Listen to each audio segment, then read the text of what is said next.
ইতিহাসের দিকে তাকিয়ে দেখেন একবার, যে ইতিহাসে যত যুদ্ধ বিগ্রহ হয়েছে সবগুলো কোনো একটা কারণেই তো হয়েছে। তো ইতিহাসের যত যুদ্ধ বিগ্রহ হয়েছে সব যুদ্ধক্ষেত্রের মধ্যে এক বা একাধিক ব্যক্তি ছিলেন যাদের একটাই কাজ, সেটা হলো সবার আত্মবিশ্বাস বা সাহস জোগানো।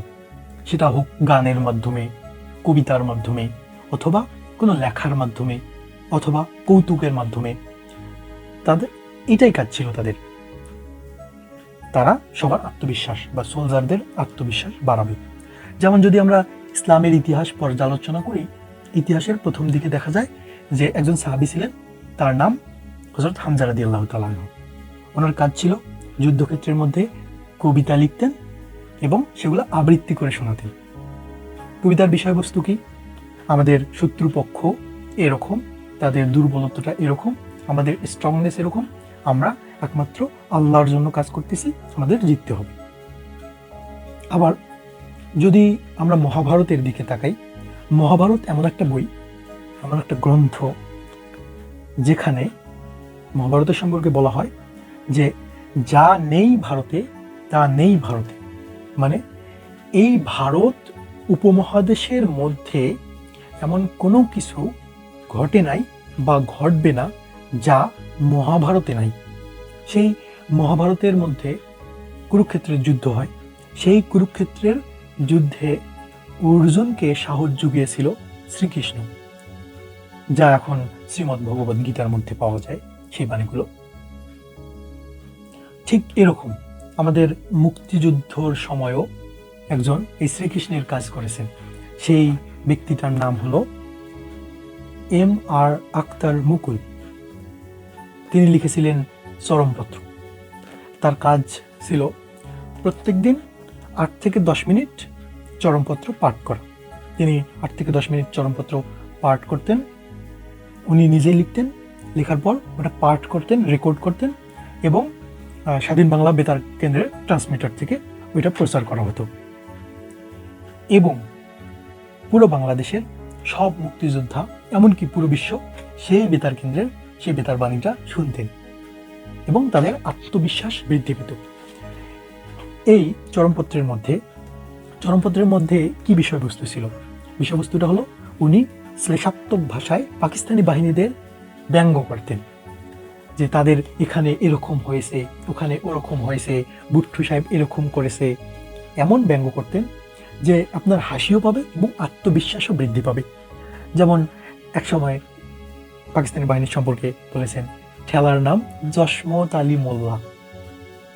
আবার একটা গল্প আমার মনে আছে এই বইটার, সেটা একজন ব্যক্তি তার শ্বশুর বাড়ি যাচ্ছিল, নতুন জামাই শ্বশুর বাড়ি যাবি।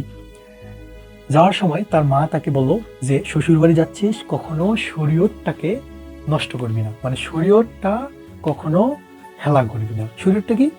মাথায় যে কিস্তি টুপিটা আছে, এই কিস্তি টুপিটা যাতে তার মাথা থেকে না নামে। মাথায় পরে সে শ্বশুর বাড়ি যাচ্ছে, যাওয়ার সময় রাস্তায় কি হলো, রাস্তায় নৌকায় উঠলো, নৌকায় উঠে মাঝ নদীতে গিয়ে তার কিস্তি টুপিটা নদীতে পানিতে পড়ে গেল। সে আর টুপিটা তুলতে পারলো না, যার ফলে দেখা গেল শরীয়ত তার চলে যাচ্ছে। এখন কি করা দরকার? সে তার যে ধুতি ছিল সেই ধুতিটা খুলে সে মাথার মধ্যে সেটা পেঁচিয়ে নিল, বলে শরীয়ত রক্ষা করলাম। এবার কি হলো? সে শ্বশুর বাড়ি যাচ্ছে, জানালা দিয়ে তার শাশুড়ি দেখতেছে একটা নাঙ্গা উলঙ্গ ব্যক্তি আসতেছে, পাগল।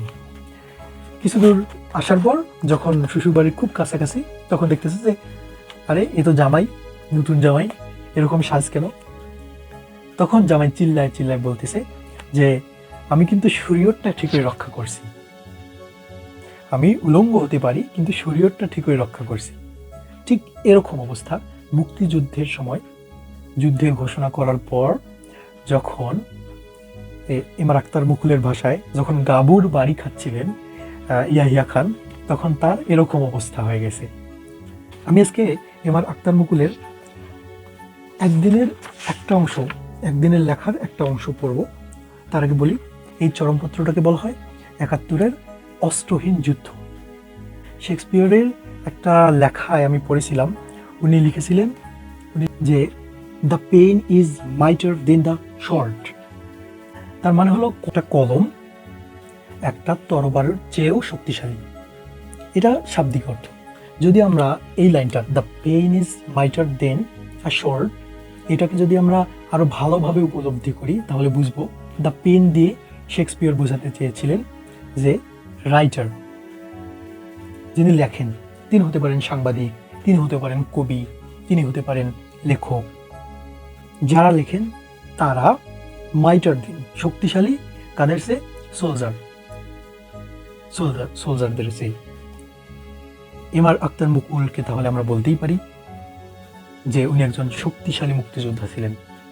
আর আমার চরমপত্র পড়ার সময় মনে হয়েছে এমআর আক্তার মুকুল ছিলেন মহাভারতের শ্রীকৃষ্ণের মতো একজন ব্যক্তিত্ব।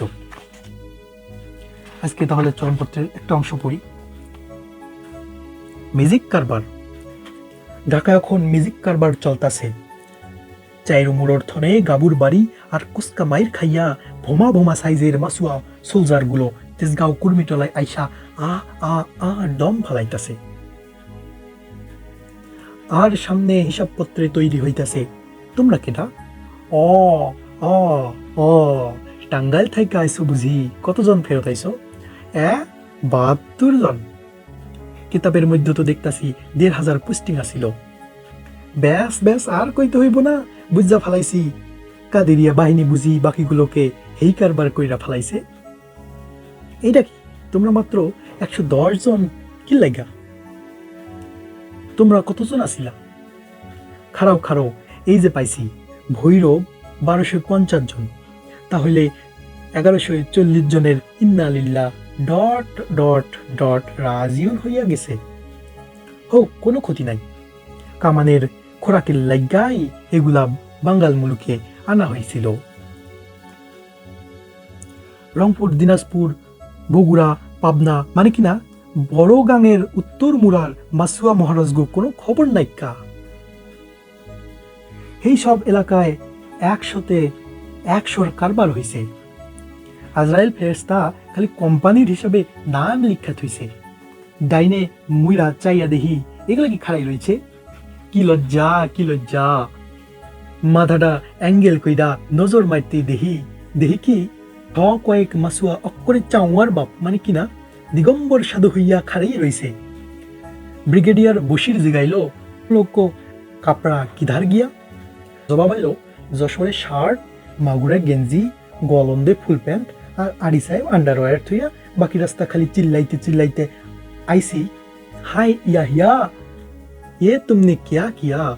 हम लोग तो अभी नंगा मासुआ बन गया। এদিকে সেনাপতি ইয়াহিয়া খানের পরাণের পরাণ জানের জান চাচা নিক্সন করা কিসিমের ট্রিক্স করণের লাগা ৭ম নৌবহরে সিঙ্গাপুর আনছে। লগে লগে ক্রেমলিন থেকে হোয়াইট হাউসের অ্যাডভাইসিং করছে, একটু হিসাব কইরা কাজ কারবার করবেন। প্রেসিডেন্ট নিকোলাই পদগানি কইছে, ভারত উপমহাদেশের বাইরের কেউ নাক না গলালেই ভালো হয়। ব্যাস, আমেরিকার ৭ম নৌবহর সিঙ্গাপুরে আইসা নীল ডাউন হইয়া রইল। এদিককার কারবার শুনছেন নি? হারাধনের একটা ছেলে কান্দে ভেউ ভেউ, হেইডা গেল গাথার মধ্যে, রইল না আর কেউ। জেনারেল পিয়াজি সাবে সাইয়েবান তাহুরা দিয়া গোসল কইরা ঢাকা ইন্টারকন্টিনেন্টাল হোটেলের মধ্যে হুন্দাইয়া এখন চ্যা চ্যা করতেছে। আমার ফোস সেরা বেড়া হইলে কি হইব? আমি পাইট করুম। আমাগো মেরামত মিয়া আটকে চিল্লাই উঠল, এটা কি? জেনারেল পিয়াজি সাবের ফুল প্যান্টের ২ রকম রং দেখতাছি কি লাগা। সামনের দিকে খাকি রং, পিছনে মুড়া বাসন্তী রং। কেসটা কি? অনেক দিমাগ লাগাইলে এর মজমাতা বোঝন যায়। হেল লাগা কইছিলাম ম্যাজিক কারবার, ঢাকায় এখন ম্যাজিক কারবার। চাইরু মুরার থনে গাবুর বাড়ি আর কুস্কা মাইর খাইয়া ভোমা ভোমা সাইজের মাসুয়া সোলজারগণ তেজগাঁও কুর্মিটলা আইসা আ আ আ দম ফালাইতাছে। এইভাবে প্রত্যেক দিন উনি ৮ থেকে ১০ মিনিট চরমপত্রটা পড়তেন। এখন ওনার ১৯৭১ সালের ১৬ই ডিসেম্বরে যে শেষ চরমপত্রটা পড়েছিলেন, এটা একবার শোনা যাক। পোলারে বাগে খাইল, আজ থেকে বঙ্গাল মুলুকে মচুয়াগো রাজত্ব শেষ। বাঙালি পোলাপান বিচ্ছুরা 265 দিন ধরে বঙ্গাল মুলুকের কেদো আর প্যাকের মধ্যে ওয়ার্ল্ডের বেস্ট ফাইটিং ফোর্স গ্রুপ পাইয়া, আরে বাড়ি রে বাড়ি, বোমা বোমা সাইজের মচুয়া গুলা ধপ ধপ করে দম ফালাইল। আমাকে বক্সি বাজারের চোখ কমিয়া মাল পায়া উঠল। ভাই সাহ, আমাকে চক বাজারের চৌরাস্তার মধ্যে পাথর দিয়ে একটা সাইনবোর্ড বানামো, এইটার মধ্যে কাউলারে দিয়ে লেখা এলাম 1971 সাল পর্যন্ত বঙ্গাল মুলুকে মচুয়া নামে এক কিচিমের মাল আছিল। এগো চোটপাট বেড়ে যাওয়ার গতিকে হাজারে হাজার বাঙালি বিচ্ছু এগো চুটিয়া মানে কিনা পিঁপড়ার মতো তৈলা শেষ করছিল। এই কিচিমের গ্যাঞ্জাম রে কেতাবের মধ্যে লেখা তুলছে, পিপিলিকার পাকা ওড়ে মরিবার তরে। এই রকম বনুল, এই রকম বাঘাত কিন্তু গ্রামের পোলাপান কেমতে করে বদমাইশ লোকের গতরের মধ্যে চোত্রা পাতা ঘুষা দেয়। বিচ্ছু এই রকম কাম শুরু হয়ে গেল। কাবুর বাড়ির চোটে জেনারেল টিক্কা খান পশ্চিম পাকিস্তানে ভাগোয়াট হইলেন। সেনাপতি আগা মোহাম্মদ ইয়াহিয়া খান যখন আন্দাজ করতে পারলেন যে কোন টিরিক্সে আর কাম হইতাছে না, তখন পাকিস্তান আর বঙ্গাল মুলুকের লড়াইটারে ইন্ডিয়া পাকিস্তানের গ্যাঞ্জাম বইলা চালু করণের লেগা হট করে কয়া বইল, আমি কিন্তু আর নিজের আটকে রাখতে পারতাছি না, আমার লগে নতুন মামু রয়েছে, উড়া চাষা রয়েছে, আমি ইন্ডিয়া অ্যাটাক করবো, দিনা দশেকের মধ্যে আমি এই কারবার করে বমু, এইবার আমি নিজেই পিন্ডির তনে বর্ডারে যাবো, এই কথা এই কাম। কিন্তু মৌলভী সাহেবরে আর বর্ডারে যাইতে হইল না। আজকা সরাবন তহুর আর গিলাস টেবিলের উপর ঠক করে তুইয়া দেখে কি লড়াই রাউলপিন্ডির দরজায় এসে হাজির হয়েছে। পাশে আজরাইল ফেরেশতা খাতা হাতে খাড়ায় রয়েছে, খাতায় লেখা সাদা পাকা মোটা মোটা বুড়ুওয়ালা আগা মোহাম্মদ ইয়াহিয়া খান, পিতা আননোন। জাতিসংঘে মদারো ভট্ট জেনারেল পিয়াজির সারেন্ডারের খবর পাইয়া অ্যাক্টিং করছে। পয়লা গরম, তারপর নরম, এরপর আরে কান্দন রে কান্দন। পকেটের রুমাল বাইর করিয়া চোখ মুছা নাক ক্লিয়ার করে লইল, চিল্লায়া কইল, সারেন্ডার সারেন্ডার তো ইম্পস, মানে কিনা অসম্ভব, আমরা সারেন্ডার করবো না, আমরা ফাইট করবো, আমরা ফাইট করবো। এই খতম, পয়সা হজম। 8,884 দিনের সোয়ার হাঁস, মানে কিনা বঙ্গাল মুলুক সহ পাকিস্তান নামে দেশটা শেষ হয়ে গেছে। কেমন অবস্থা আছেন? বিচ্ছু গাবুর বাড়ির চোটে এই পাকিস্তানটা কেমতে জানি পাকিস্তান হয়ে গেল।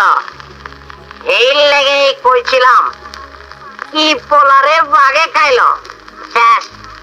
আজ থেকে বঙ্গাল মুলুকে মচুয়াগো রাজত্ব শেষ।